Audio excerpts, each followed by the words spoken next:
Grief is loud and angry, sad, sometimes violent. It's one of those things that eats away at your soul until you have to confront it head on. But with some people, grief is quiet. The clicking of a keyboard, the hum of a car engine with an empty passenger seat, or the sound of a dinner table with only one chair pulled out. Demolition is a movie that follows Jake Gyllenhaal, and surprise, surprise, he's playing a character whose life sucks. The movie starts off in a car with Jake Gyllenhaal's wife telling him to fix the refrigerator, but he doesn't want to because low-key, he does not fuck with his wife. And during this conversation, his wife looks away from the road for an unreasonably long time, and then... This is the first 5 minutes of the movie, by the way. Jake Gyllenhaal's character Davis wakes up in the ICU waiting room to the news that his wife died in the accident.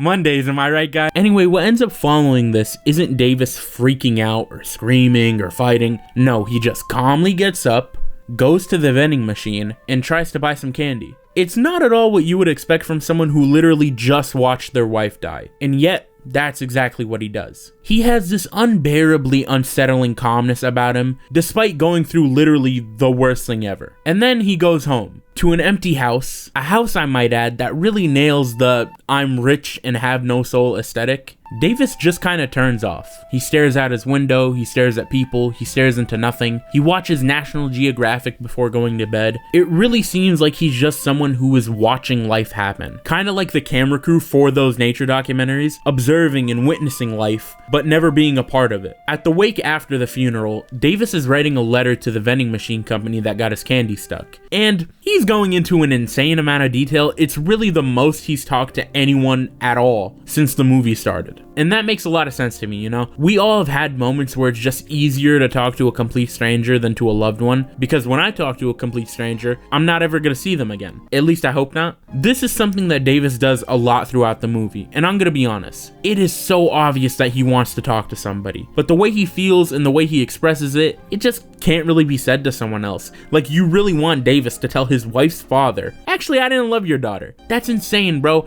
It's better to tell Tallahassee from Zombieland. Also, Davis pulls the emergency brake on the train he's on, and he looks really happy about it. You know, there's a lot of parts in this movie that are genuinely heartbreaking, but the thing that always cracked me up was Davis, before everything happened, is such a square with nothing interesting about him. He's straight up just a robot. And then once he starts wrestling with his grief, he just starts trying shit, bro. It's so funny. Davis starts going down this really interesting journey of trying to understand the nature of things by breaking them down and seeing the inner workings. I hope that's not like a metaphor or something. You know, this movie's really interesting. First of all, it's really weird watching a grown adult learn how to be human for the first time. And second, it's interesting that in order to learn how to be a living, functioning human, he had to go through literally the worst trauma possible. Davis is acting how babies act. And that's not like an insult either, that's an observation. Babies like breaking things so they can see the inside, because it's very normal to want to see what's hidden from you. In this case, Davis is trying to demolish...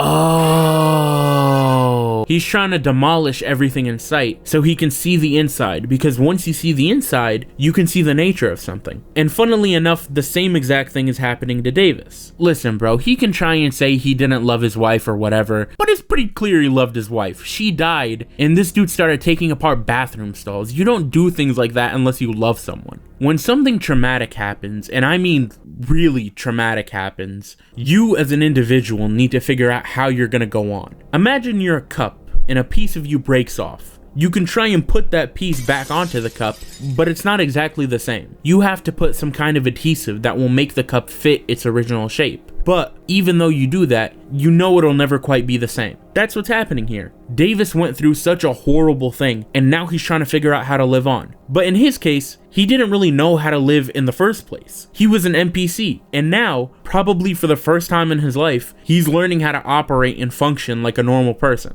The changes that he goes through after meeting Karen and her son and getting close to them are so drastic that he's not even recognized by people he knew. In life, there's always this theme of things regrowing or whatever, like leaves fall off in the fall, but come back in the season that's not fall. In that same respect, although a death did occur here, a life also began. Davis throughout the movie looks like he's holding it together, but There is this unstoppable feeling that everything is building up to this inevitable breakdown, release, whatever you want to call it. And then at the end of the movie, that happens. Davis goes to visit his wife's grave for what I think is the first time since the funeral, and there he meets the driver of the car that hit them. And this guy is just in shambles.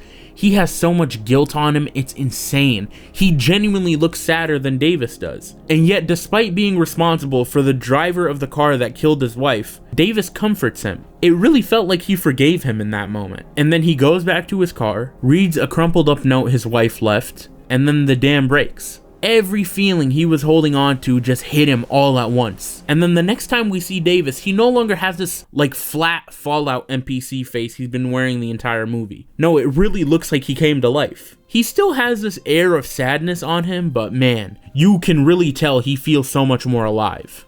Grief is loud and painful and angry, but it's also a moment. And like with any other moment, it's trying to teach you something. And it's up to you to figure that something out. Whether you need to crack open a bathroom stall or your soul, it's all the same. Grief is loud and painful and angry, but it's also a teacher. And like with any teacher, you need to listen and learn the lesson. It's been a long time coming and I'm still not there. Almost to Japan, just gotta get in the air and off the ground, can't wait, but kinda scared to float among the clouds. Suspended 12 rounds, but I'm bound for destiny. Saving grace or insanity for shows to blow. Record for cold publishing, bound